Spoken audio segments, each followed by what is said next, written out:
Assalamualaikum warahmatullahi wabarakatuh. Hai semuanya, perkenalkan nama saya Irsa Amelia dengan NIM 86047126.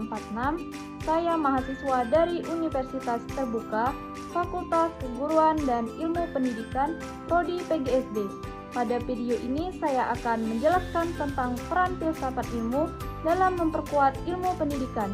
Filsafat ilmu memiliki hubungan yang sangat erat dengan pendidikan karena membantu menjelaskan hakikat, metode, dan tujuan pendidikan secara ilmiah dan bernilai. Yang pertama, filsafat ilmu memperkuat ilmu pendidikan. Filsafat ilmu memperkuat ilmu pendidikan melalui 3 aspek utama. Pertama, ontologi, yaitu membahas hakikat pendidikan. Dalam aspek ini, kita memahami apa itu pendidikan, siapa peserta didik, siapa guru, dan apa tujuan pembelajaran.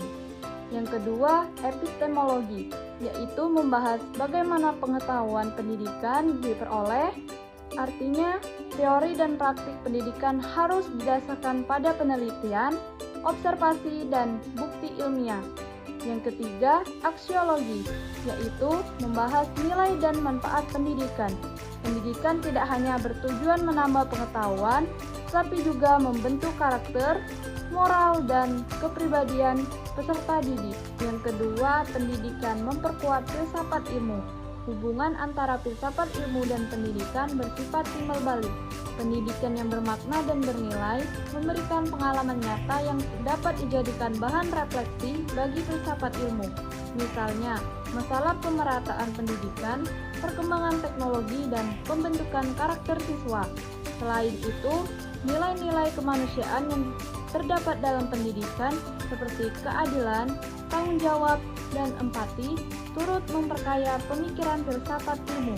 Dengan demikian, pendidikan membantu filsafat ilmu terus berkembang sesuai dengan kebutuhan zaman. Yang ketiga, filsafat ilmu sebagai pisau analisis. Filsafat ilmu disebut sebagai pisau analisis karena dapat digunakan untuk membedah berbagai persoalan pendidikan secara mendalam.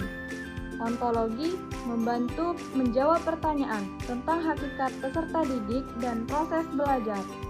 Epistemologi menjelaskan bagaimana pengetahuan pendidikan diperoleh dan bagaimana kebenaran suatu teori diuji. Aksiologi menjawab pertanyaan tentang manfaat ilmu pendidikan serta nilai-nilai yang harus diwujudkan dalam praktik pendidikan. Melalui 3 pendekatan ini, masalah pendidikan dapat dianalisis secara sistematis dan komprehensif. Yang keempat, contoh penerapan dalam pendidikan. Contoh nyata penerapan filsafat ilmu dapat dilihat pada kurikulum Merdeka. Secara ontologis, kurikulum ini memandang setiap peserta didik memiliki potensi dan karakteristik yang berbeda. Secara epistemologis, guru memilih metode pembelajaran berdasarkan hasil penelitian dan kebutuhan siswa. Secara aksiologis, penilaian tidak hanya menekankan aspek akademik, tetapi juga karakter, keaktivitas, dan keterampilan. Hal ini menunjukkan bahwa filsafat ilmu benar-benar diterapkan dalam praktik pendidikan. Jadi kesimpulannya, filsafat ilmu memiliki peran penting dalam memperkuat ilmu pendidikan. Filsafat ilmu membantu pendidikan menjadi lebih ilmiah, terarah, dan bernilai. Sebaliknya, pendidikan juga memberikan pengalaman nyata yang memperkaya perkembangan filsafat ilmu. Melalui pendekatan ontologi, epistemologi, dan aksiologi, berbagai persoalan pendidikan dapat dianalisis dan diselesaikan secara lebih mendalam. Baik, itu tadi penjelasan tentang peran filsafat ilmu dalam memperkuat ilmu pendidikan. Terima kasih telah menonton dan sampai jumpa. Bye. Wassalamualaikum warahmatullahi wabarakatuh.